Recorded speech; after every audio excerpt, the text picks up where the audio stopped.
വടക്കേ അമേരിക്കൻ മണ്ണിൽ ഇനിയങ്ങോട്ട് കാൽപന്തിന്റെ ആരവ നാളുകളാണ്. വിശ്വമേനി ചമഞ്ഞാണ് ആൽബി സെലസ്റ്റിയൻ പടയോട്ടക്കാർ വരവറിയിക്കുന്നതെന്ന് മറക്കരുത്. ആ വരവിന്റെ വീര്യത്തിന് മുന്നിൽ വീമ്പ് പറയാനല്ലാതെ അത് യാഥാർത്ഥ്യമാക്കാൻ കെൽപ്പുള്ളവർ നന്നേ കുറവാണ്. ഉദാഹരണ പ്രതീകമായി നിങ്ങൾക്ക് പലരെയും നിരത്താം. പക്ഷേ ഒന്നോർക്കണം, അവരുടെ ചാണക്യൻ ലയണൽ സ്കലോണി തന്നെയാണ്. മാലാഗിയെയും ലാജോയെയും മാറ്റി നിർത്തിയാൽ അയാൾ രാഗിമിനിക്കിയെടുത്ത ആ മൂർച്ചയുള്ള ആയുധങ്ങൾ തന്നെയാണ് ഇത്തവണയും സ്കലോണിയുടെ കരുത്ത്. സാക്ഷാൽ മിഷിഹ തന്നെയാണ് ആ ടീമിന്റെ കുന്തമുന.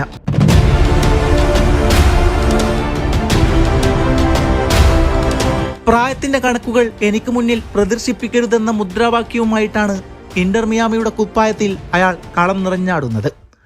ഓർക്കണം, 2022 സൗദി അറേബ്യക്കെതിരെ തോറ്റു തുടങ്ങിയപ്പോൾ മിഷിഹ ആരാധകർക്ക് നൽകിയ ഒരു വാക്കുണ്ട്. മണ്ണോട് ചേരും വരെ ഒരു അർജന്റീന ആരാധകനും ഒരിക്കലും മറക്കാൻ സാധിക്കാത്ത ഒരു നായകന്റെ വാക്ക്. നിങ്ങൾ ഈ ടീമിൽ വിശ്വസിക്കുക. ഈ ടീം നിങ്ങളെ ഒരിക്കലും നിരാശപ്പെടുത്തുകയില്ല. സൗദിയുടെ അടിയിൽ ആടിയുലഞ്ഞപ്പോൾ തിരിച്ചു വരുമെന്ന് കരുതിയതല്ല. മെസ്സിയുടെ വാക്കല്ലേ അയാൾ പറയുന്നതേ ചെയ്യാറുള്ളൂ എന്നൊരൊറ്റ വിശ്വാസത്താൽ ഇടറാത്ത ആ ഇടം കാലിലേക്ക് അർജന്റീന ആരാധകർ കണ്ണും നട്ടിരുന്നു. ഖത്തറിൽ വിശ്വകിരീടത്തിനായുള്ള യാത്ര തുടങ്ങിയത് സൗദിയോടേറ്റ അവിശ്വസനീയമായ പരാജയത്തിൽ നിന്നാണെന്നത് നേര് തന്നെയാണ്. അൺബീറ്റൻ പോര് തകർന്നു വന്നത് ഉൾക്കൊള്ളാൻ കഴിയാത്ത മറ്റൊരു യാഥാർത്ഥ്യം മാത്രമായിരുന്നു.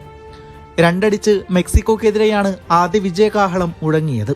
പിന്നീട് പോളണ്ടിനെതിരെയും അതേപടി ആവർത്തിച്ചു. തുടക്കം പതറിയവർ ഗ്രൂപ്പ് ചാമ്പ്യന്മാരായി പ്രീ ക്വാർട്ടറിലേക്ക് ക്വാളിഫൈ ചെയ്യപ്പെടുന്നു. അവിടെ സ്കലോണിപ്പടക്ക് നേരിടാൻ ഗംഗാരു പടയായിരുന്നു. അലതല്ലിയൊടുകിയ ആരാധക കൂട്ടങ്ങളെ സാക്ഷിയാക്കി മെസ്സിയുടെ വക ഗോൾ പിറക്കുന്നു. പിന്നാലെ ജൂലിയൻ അൽവാരസിന്റെ ഗോളും എത്തിയതോടെ മത്സരം അർജന്റീനയുടെ കരങ്ങളിലേക്ക് എത്തിയതാണ്. എന്നാൽ എൻസോ ഫെർണാണ്ടസിന്റെ ഓൺ ഗോൾ നിരാശ പടർത്തിയെങ്കിലും പിന്നീടുള്ള കങ്കാരു പടയോട്ടം അർജന്റീനയുടെ വിജയമോഹങ്ങൾക്ക് വിലങ്ങ് തടിയാകാൻ മാത്രം കെൽപ്പൊന്നും ഉണ്ടായിരുന്നതായിരുന്നില്ല. സ്വപ്നപാത വെട്ടിത്തെളിയുകയാണ്. സ്കലോണിയുടെ ചാവേർപ്പട ക്വാർട്ടർ ഫൈനലിലേക്ക്. ലൂയിസ് വാങ്കാളിന്റെ കുട്ടികൾ സജ്ജരാണ്. അയാളുടെ പ്രധാന ആയുധം ഗോഡി ഗാപ്കോ എന്ന ഗോൾ വേട്ടക്കാരനാണെന്നതിൽ സംശയമില്ലായിരുന്നു. പ്രതിരോധം തീർക്കാൻ വാൻഡിജിക് നയിക്കുന്ന ഡിഫൻസ് നിരയും ഫ്രെങ്കി ഡിയോ നയിക്കുന്ന മധ്യനിരയും അയാളുടെ ആത്മവിശ്വാസത്തിന് കൂട്ടുപകർന്നു. മെസ്സിയെ പിടിച്ചുകെട്ടാൻ തന്റെ കയ്യിൽ വ്യക്തമായ പ്ലാൻ ഉണ്ടെന്നാണ് വാൻഗാളിന്റെ വാദം. എന്നാൽ അയാളുടെ വിശ്വാസത്തെ തകർക്കും വിധമാണ് 35-ാം മിനിറ്റിൽ കണക്കുകൂട്ടലുകൾ തെറ്റിച്ചുകൊണ്ട് മെസ്സിക്ക് മാത്രം കാണാൻ പാകത്തിലുള്ള വിടവിലൂടെ മൊളീനയിലേക്ക് മിഷിഹ പന്ത് നീട്ടുന്നത്. അതായിരുന്നു ആദ്യ സിഗ്നൽ. മൊളീന ആർത്തുല്ലസിക്കുന്നു, കൂടെ ആരാധകരും. എന്നാൽ അവിടം കൊണ്ടൊന്നും കഴിഞ്ഞില്ലായിരുന്നു. 73-ാം മിനിറ്റിൽ ലൂയിസ് വാങ്കാളിന്റെ വായടിച്ചുകൊണ്ട് മെസ്സിയുടെ അവതരണം.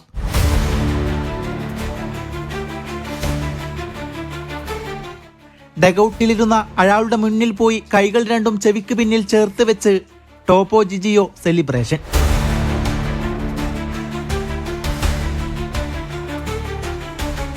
കമന്റേറ്ററുടെ ശബ്ദം ഇങ്ങനെയാണ് കേട്ടത്: ക്ലാസിക് ആൻഡ് ബ്രില്യന്റ്.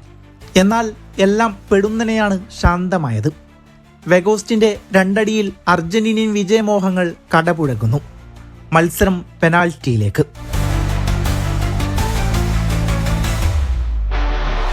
മോഹങ്ങളുടെ കൂമ്പാരവും പേറി ഒരു 38-കാരൻ സ്വപ്ന ലോകത്തേക്ക് കളി മെനഞ്ഞതാണ്. വീണ്ടും ഒരിക്കൽ കൂടി ഒരു പെനാൽറ്റി പരീക്ഷണം. അയാൾ പതറിയില്ലായിരുന്നു. ആദ്യ കിക്ക് തന്നെ ഗോളാക്കി മാറ്റി. മെസ്സിക്ക് സർവ്വ നൽകണമെന്നായിരുന്നു മാർട്ടിനസിന്റെ പക്ഷം. അതായിരുന്നു പിന്നീട് ലോകം കണ്ടത്. നെതർലാൻഡിന്റെ ആദ്യ 2 പെനാൽറ്റികളും മാർട്ടിനസ് സേവ് ചെയ്യുന്നു. ക്വാർട്ടർ ഫൈനലും കടന്ന് മിഷിഹായും കൂട്ടരും ഫൈനലിൽ ടിക്കറ്റ് ഉറപ്പിക്കാൻ സെമി ഫൈനലിലേക്ക്. എന്നാൽ ശത്രുപാളയത്തിൽ ക്രൊയേഷ്യൻ പടക്കോപ്പുകൾ തയ്യാറായിരുന്നു. പറഞ്ഞിട്ട് എന്ത് കാര്യം? 2018 വെങ്ങുന്നോർമ്മകൾക്ക് പകരം ചോദിച്ച് അർജന്റീനയുടെ 3 അടിയിൽ തകർന്ന് തരിപ്പണമാകാൻ മാത്രമായിരുന്നു ക്രൊയേഷ്യൻ കോട്ടയുടെ നിയോഗം. ലുസേലിലേക്ക് കണ്ണും നട്ടിരിക്കുന്ന കാൽപന്ത് കമ്പക്കാർക്ക് മറക്കാൻ ആഗ്രഹിക്കാത്ത കിനാവിന്റെ അങ്കത്തട്ടൊരുക്കണം.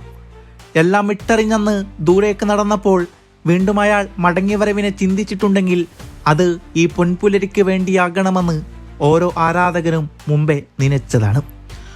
ഒരു 90 മിനിറ്റ് നീളുന്ന കളിയാണ് പ്രതീക്ഷിച്ചത്. എന്നാൽ ലോകം കണ്ട ഏറ്റവും വലിയ ത്രില്ലറിന്റെ മുഹൂർത്തങ്ങളായിരുന്നു ലുസൈലിന്റെ പച്ചപ്പട്ടിന് മീതെ. 75 മിനിറ്റ് വരെ നീണ്ടുനിന്ന അർജന്റീന ആധിപത്യം. അതിന് ചുക്കാൻ പിടിച്ചത് മാലാഗയും മിഷിഹായുമായിരുന്നു.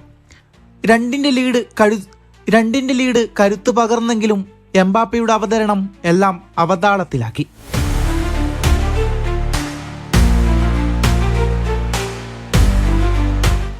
അവസാന നിമിഷം വീണ്ടൊരിക്കൽ കൂടെ എംബാപ്പയും മെസ്സിയും കാവലാളായി നിലകൊള്ളുന്നു. സ്കോർ ബോർഡിൽ 3-3. ഗാലറിയിലെ നീലയും വെള്ളയും പുതച്ച ആരാധകർ കണ്ണീരോടെ കൈകൾ കൂപ്പി നിൽക്കുന്നു. ഇത്രയും കാലം കാത്തിരുന്ന സ്വപ്നം കൈവെള്ളയിൽ നിന്ന് വഴുതിപ്പോകുമോ എന്ന ഭയം അവരുടെ മുഖത്ത് കാണാമായിരുന്നു. ലയണൽ മെസ്സി കോളോ മുവാനിയെ നോക്കി നിൽക്കുകയാണ്.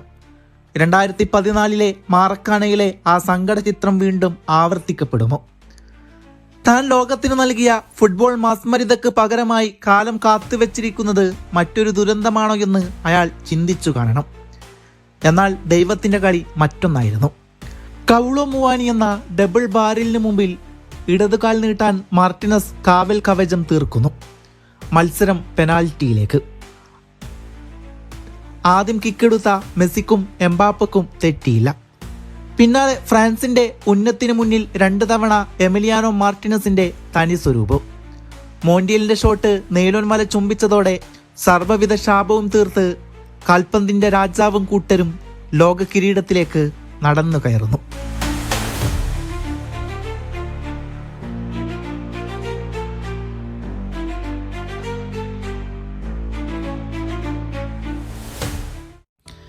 നീലാകാശവും നീലക്കടലും സാക്ഷിയാണ്. കോടാനുകോടി ആരാധകരുടെ സ്വപ്നയാത്ര ഇവിടെ പൂർണ്ണമാകുന്നു. വിശ്വകിരീടത്തിനായി കാത്തിരുന്ന് മൺമറഞ്ഞ ആരാധകർക്ക് ഇരുട്ടറിയിൽ ഇന്ന് മൃദമാനന്ദമാണ്, ആനന്ദാഘോഷമാണ്. അറേബ്യൻ ബിസ്തുമണിഞ്ഞ് മോഹക്കപ്പ് കയ്യിലേന്തി ഒരു ചെറുപുഞ്ചിരിയോടെ കാൽപന്തിന്റെ രാജാവ് തന്റെ സൈന്യത്തിനടുത്തേക്ക് എഴുന്നള്ളുന്നു.